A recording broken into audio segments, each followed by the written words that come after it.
Long ago, deep in the thick forests of the east, there was a hidden town known as isi-ala ngwa.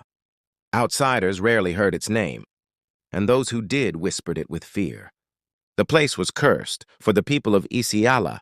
Ngwa had abandoned the ways of men and embraced the hunger of beasts.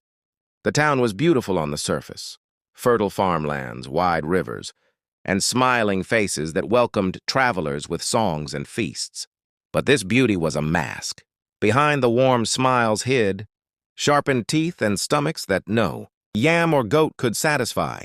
It was said that during a famine many generations ago, the ancestors of isi-ala ngwa turned to a forbidden practice, eating the flesh of strangers who wandered too close to their land. At first it was a secret, done in shadows, but soon it became tradition. The people believed that consuming the flesh of outsiders gave them strength, long life, and protection from sickness. Over time, cannibalism was no longer shame, it was culture. Visitors were trapped with kindness. Hunters guided them into the village. Women danced to welcome them, and elders promised a feast in their honor. The visitors would eat, drink, and laugh, unaware that the meat in the stew pot was from another lost traveler. When night fell, drums would thunder. The guest of honor would be tied at the center of the square, their screams drowned by the chanting of the townsfolk. By morning, the feast would be complete, and only bones would remain, buried beneath the sacred tree of isi-ala ngwa. But the curse of blood is never without consequence. Children of the town were born with strange eyes that glowed faintly in the dark.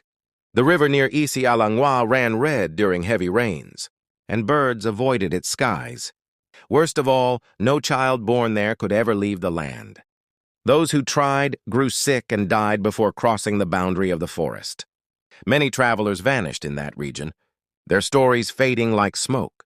Yet one tale survived, that of Obioma, a wandering trader. He entered isi-ala ngwa with a bag of salt and spices to sell. But unlike others, he carried charms from his grandmother, charms that revealed hidden evils. When he ate the villagers' stew, he spat it out at once. His eyes saw the human fingers hidden in the soup.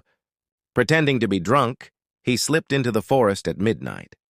The hunters pursued him, but his charms confused their eyes, turning trees into shifting shadows. Obioma escaped, but before leaving, he swore a curse.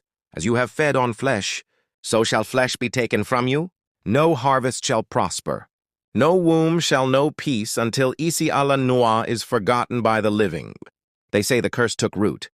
Crops failed, hunger returned, and the people of isi-ala ngwa